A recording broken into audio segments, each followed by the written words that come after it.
Thanks for being there with us on Newspaper Review on Kakaki, the African Voice. Lemi Ohegbe is here with us. Lemi, good to have you. How was the weekend? Beautiful, peaceful weekend for us. Nice. Good morning. Good morning. Yeah. All right, we begin the review this morning with the Vanguard newspaper. The major headline, Nigeria being set on fire.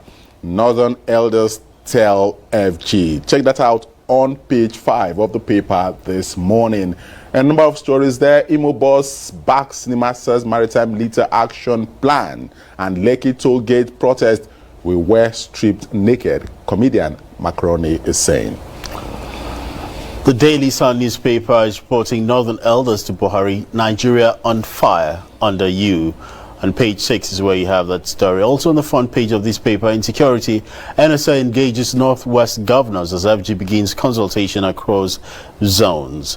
Evacuate Northerners from Southwest now, ROA youths tell regions governors. And 18 travelers kidnapped in Niger State. The Daily Trusts.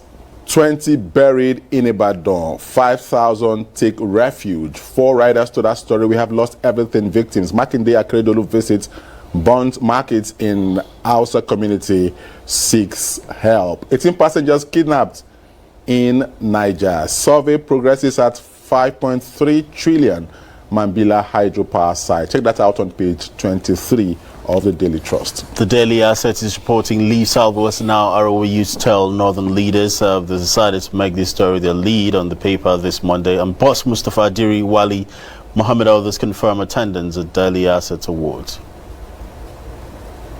The Nigerian pilots.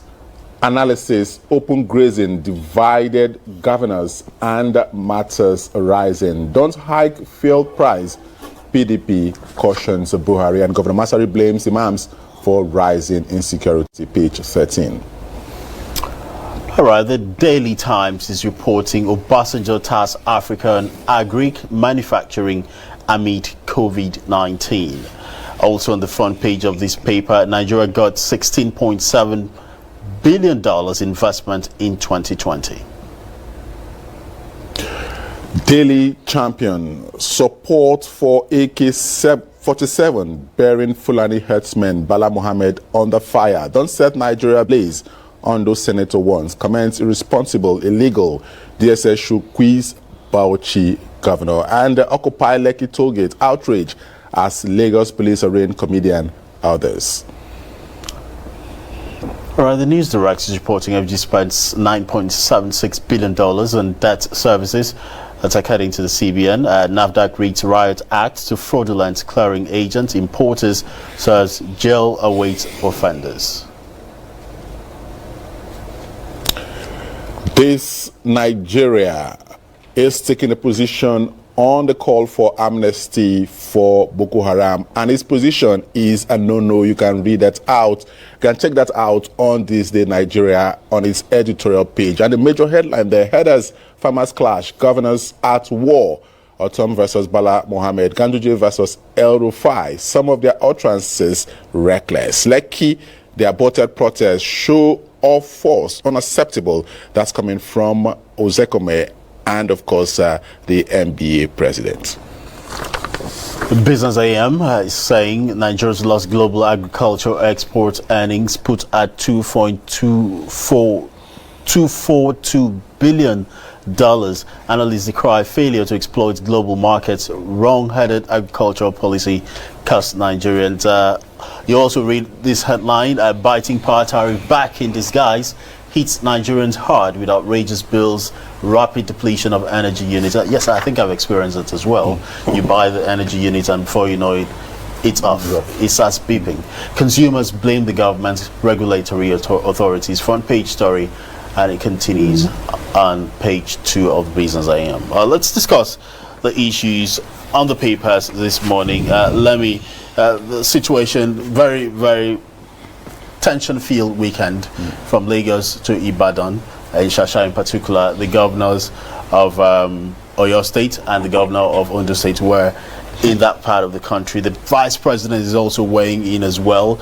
Finally, it does appear that we are having some sense coming out of what's happening, at least from the point of view of leadership? I mean, with what the Vice President said in Lagos on Sunday. Well, we must worry. As Nigerians, we must worry because this is snowballing into an ethno-religious war, as it were.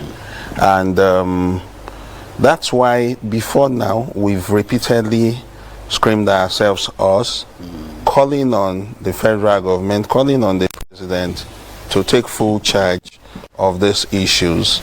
Yes, now he's reacting to the Shasha market debacle by saying that they will not tolerate ethnic and whatever sort of people. And of course, it's easier said than done, because in a situation where we observe this current administration and we find that a part of the country is dealt with brutally when they take certain steps, while another part is treated with kid gloves and placated more or less, even when they take very divisive position. And it's easy to call to mind, for instance, advisories that emerged from both Bishop Matthew Hassan Kuka and the same advisory from the Sultan of Sokoto. While the Sultan's position, which is the same expressed by Bishop Hassan Kuka, while the Sultan's position was accepted because, of course, silence means consent, that of Bishop Hassan Matthew Kuka was brutally reacted to by the presidency. And we have the vice president talking. Perhaps we can give him a bit of premium in terms of trust, but you and I know that the public confidence and public trust on this particular administration has been very critically eroded. But the vice president has come out to say that which perhaps will placate some of us. Let us treat criminals according to the law, not according to ethnicity. If they can match their words with action, then perhaps some measure of peace will begin to come back to our country. But once there is injustice in the standards of how you deal with issues of criminality, banditry, abduction and all that, then we will not have it easy going forward, seeking peace and seeking harmony. But this must worry us, because where you have the Shasha clash, they say Hausa, Yoruba clash, you have lots of the Southerners also in the north. So the worry about reprisal and all, and these are real fears. Of course, real fears. And do not just find yourself in the misfortune that you or any of your brothers or family members or friends these fears are find themselves caught, because before even security operatives are able to arrest it, a few people would have lost their life. In the Shasha market, they say 20, but we know how it is. The numbers may be more. These fears are even more heightened, Lemmy, by reports where the Arewa youths are even asking Northerners to quit the Southwest. Absolutely. That's not a good sign, and we know what could happen. Absolutely. Afterwards. That statement is preparatory to a reprisal, if you look at it. Leave that place so that if we take steps this way, we know that you guys are safely back to the north. And leaders, especially even governors, aren't helping matters. A situation where a government says there is so much criminality, banditry, armed robbery, and kidnapping, and the forest in Ondo State is a safe haven for these criminals. And the governor says, all of you come out of there. Still, it is the northern elites who have skewed the intent and purpose of that very noble decision to make it have an ethno-religious slant. And we have, I would say, that people like Bala Muhammad, governor of Bauchi State, he has been the one who has had the courage to even express it. Unfortunately, that is generally the position of most of the northern elites, because of course they have kept quiet for too long.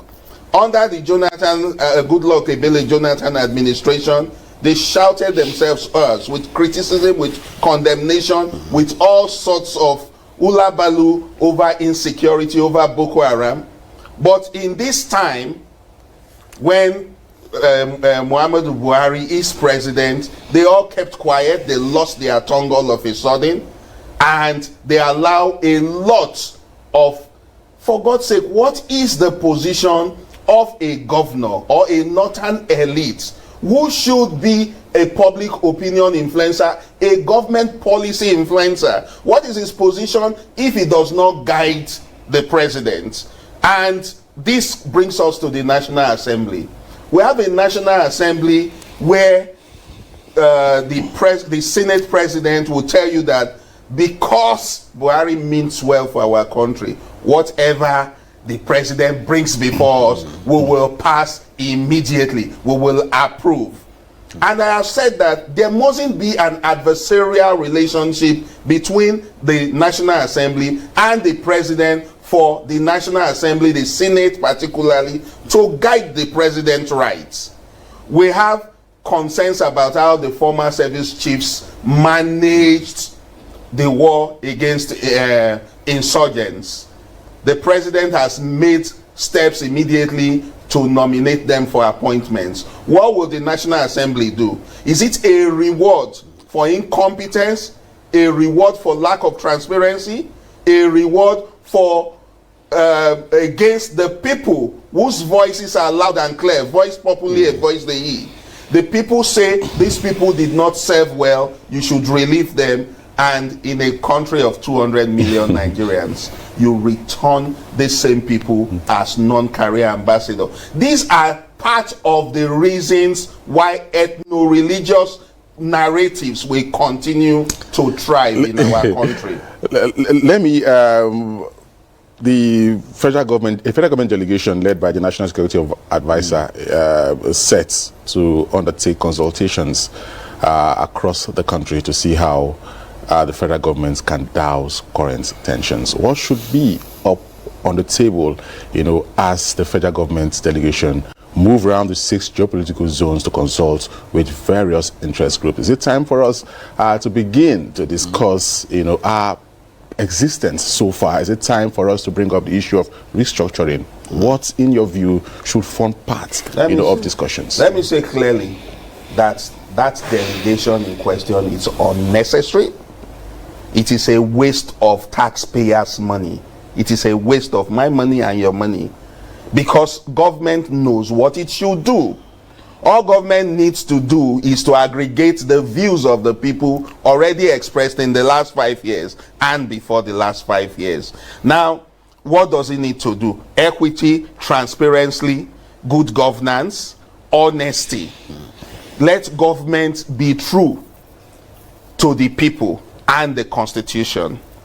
A situation where under the President Muhammadu Buhari, federal character has been thrown to the dustbin of history.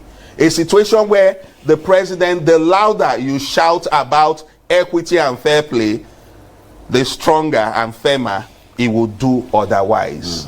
Now, the only way you can get the country working again is for equity, fairness, honesty, no double standards. All regions should be treated the same way. We are all Nigerians, none is more Nigerian than the other. The president's own kind of, not body language now, statements in black and white on global TV. The Southeast, for instance, has been largely marginalized under this administration, and the president did one when he was taking over in 2019 when he got re-elected, that the people do not expect, the Southeast does not expect that those people who gave me 90-something% and they who gave me how many percent will be treated equally. And the president has shown it loud and clear. They appointed how many commissioners of police recently, and the Igbo men were not found worthy of that. So the president has to be fair, to good conscience. The president has to abide by the provisions of our constitution. The president has to show that he's a law enforcer, not a lawbreaker. The president signed a police act that says no IG, in fact, after 35 years, you are immediately retired. That is the law, even the public service rule. But what did the president do? The president decided that a law is signed last year. He would disregard it. At a time when people are talking about the president is an ethnic person, the president is favoring one set of people, the president will now go. A man who has ceased to be a policeman. So what the president has done is an absurdity of appointing by extending the tenure of the IG by 3 years. He has already, by 3 months, he has already appointed a non-police officer as a service chief, because by the law, the IGP of police, once he's 35 years, statutorily, he becomes functus officio, he is retired. If the president had announced his extension before he was 35 years in service, perhaps we will argue a bit about, okay, it's still a breach of the Constitution, of the Police Act. However, at least he extended it before the man retired. But statutorily, he retired when he was 35. That is part of the kind of arbitrariness and abuse of the law by the president that gives a fertile ground for people to take laws into their hands. Well, and I hope that the consultative forum that is going left, right, center is just going there on a jamboree. It's a waste of taxpayers' money. A lot of people will say the government, federal government, state governments have intelligence apparatus in different levels. All you need to do is just activate those intelligence apparatus and get information on what's happening in different parts of the country and react accordingly. But you talked about saying something and doing something. A lot has been said. The question is, are the people listening? Are the persons in positions of power supposed to listening? Remember the president said that Nigerian youths during the NSAS movement, that they had a right to express themselves. Yes. As soon as the president was done with that narrative, they started arresting those boys. As we speak, in a country of laws, not a country of men, we would not have people's accounts being frozen arbitrarily, even when they are unfrozen by the courts. The court, what's it called? The lien on the accounts are not lifted. We have them wanting. The Constitution says you can have peaceful protests. We'll come to that in a moment, Lemi. I mean, it's quite disturbing. Professor Niyi Oshundare, the poet, he's written a letter. I think he says it's a second letter to the president. And he says, Nigeria's carcass belly, the mooing metaphor of a planless, dysfunctional country waiting for another bout of absurdity, which he talked about, to push her beyond the brink and plunge all into avoidable crisis. And he calls on the president, says big wars are often caused by thoughtless little issues. Mr. President, war drums are already sounding in some parts of the country, provoked by a question as dangerously absurd as, when you and your herd of cows meet on the road, who or which person gives way? Look at the front page of the Vanguard, actually, which is actually where we're going to at the moment. Nigeria being set on fire, Northern Elders tell FG. The kickers to that headline is quite telling. It says, attack on Southerners living in the north, not right response to alleged attack on Northerners in the south. Wants Nigerians living in any part of the country to be protected. And of course, Tambuwal Matawala decry Nigeria's insecurity, sue for collective effort to resolve it. There seems to be some kind of comment. Political leaders are speaking up, but everybody, because we have a centralized system of government, are waiting for the federal government to act. And incidentally, nothing seems to be forthcoming at that level. You've talked about putting the necessary pressure the National Assembly and the institutions of government. And to be fair, we can't be talking about, let's leave the Senate aside. The House of Reps did something quite significant last November when it invited the president to come before it and discuss the security situation in the country and just tell Nigerians what is happening. And the president never showed up. And all these things we are hearing on the front page each day, Professor Neo Shindare, Professor Wole Soyinka, and the rest of the elder statesmen talking. Is anybody listening? Let me say that let's look at the United States of America and the current issues going on, where the Congress rose to at least tell Donald J. Trump that America and the institutions are larger than his personal interest. Do we have courage? Our lawmakers today, do they have courage to push through an action that makes the president sit up? Do we? At the end of the day, the House of Rep attempted. They even went and did some wooing privately, and the president gave him the award. Later they came out with legalese and all. It speaks of a president who lacks the competence and the sensitivity to respond. How many times will the president come out directly live to talk to you and I? It has to be pre-recorded, and that is once in a while. You expect that same president who does not seem to be ready with facts, Nemo that quote not habit. You cannot give what you don't have. The same president should come out to the National Assembly, to the House of Rep, and address them. Of course, he shied away, and we had the Attorney General of Federation misguide him into taking that step. He found a good buffer in the Attorney General. Now, what should be done? If we have a National Assembly, because they are the only ones that can check it now.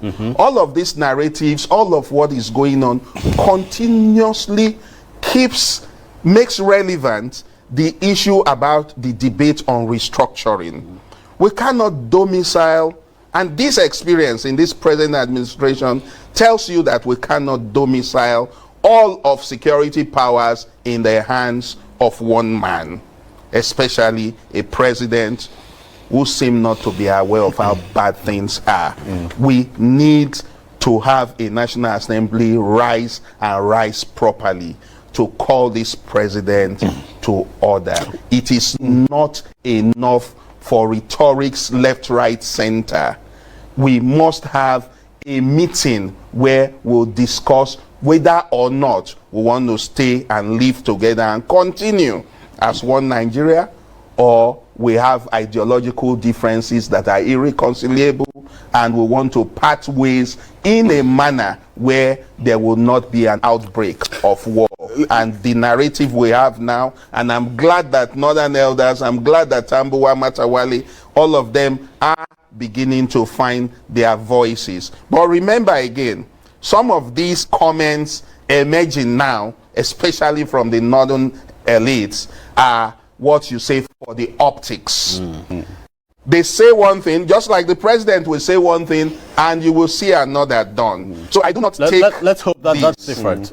Let's hope. Let's hope that. Okay, maybe all these narratives about the president and his leadership style has been on since say 2016, 2017. You also talked about perceived marginalization of the South. It's not perceived, it is visible marginalization. But if you look at the 2019 general election results, you discover that the president scored at least 25% in virtually all the states of the Southeast. How was the president able to secure those votes if the people feel this marginalized? You will agree with me that democracy, as they say, is the best form of government, but democracy in itself does not guarantee good governance. What guarantees good governance and quality service delivery is the kind of choice and quality of choice that people make. So in all of these, what should be the role of the people, the electorate, in resolving these issues? While we try to say that our elections in recent times have been so, at least it's been maybe 80% reflective of the wishes of the people. You and I know that elections are still very badly run in our country. Rigging of an election process starts from the period where you are doing registration of voters, voters registration, then the what's it called, collection of PVCs and all that. You and I know the narrative, how some sets of people got their PVC even while they were sitting at home. Others would still not get their PVCs till now. One of my friends, a journalist, has been shouting herself us for how many years now. She had registered, she had done everything, till tomorrow she has not gotten her PVC. What am I talking about? We need to get our electoral process right so that power can be restored to the people. The electoral process, the Electoral Act ought to be properly amended so as to restore power. But remember, the lawmakers who should amend the Electoral Act for the people to have powers to determine that you have served us well, return. You have not served us well, you cannot return. These people will definitely not be in a hurry to amend the act in a way that it restores power to the people. The day it does, then the son of a talakawa, the son of an ordinary peasant farmer, can emerge based on his integrity, based on his competence. For now, it is money politics. For now, it is who knows who. For now, it is who has got the means to win an election or earn a place without necessarily being the choice of the people. So we need to get our laws right and restore power to the people. That way, those in the National Assembly will not tell us that whatever the president says, even including nominating people we said should go, should be nominated to be ambassadors, non-career ambassadors. That way, those people will say, no, my people in my place have rejected these people, I therefore vote against their nomination. But I can assure you, not this National Assembly. They will definitely confirm these fellows whom Nigerians have resoundingly said no to. They should retire and go and rest. Thank you. One of the biggest stories of the weekend was the Lekki tollgate protest at Lemi. It's interesting to see that the same things that led to these protests was the same thing that happened to those who were arrested on Saturday.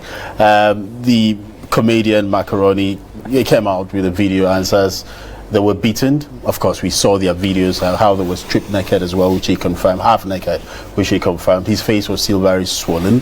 And he said there were threats actually that, look, we could go as far as killing you guys if people were not here. I mean, all this coverage didn't take place.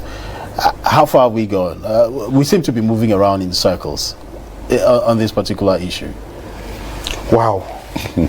It's so sickening that the current administration has plunged us 6 decades backward. This same administration, the president was part of the Occupy Nigeria. He was part of the Occupy Nigeria. At no time did the then president, Dr. Ebele Goodluck Jonathan, go to freeze the accounts of any of the people who were involved in any of this. In this time, a president comes out to say you have a legitimate right, a constitutional right to express yourself. Under his regime, as soon as he says that, they take action. That is not matching your words with action.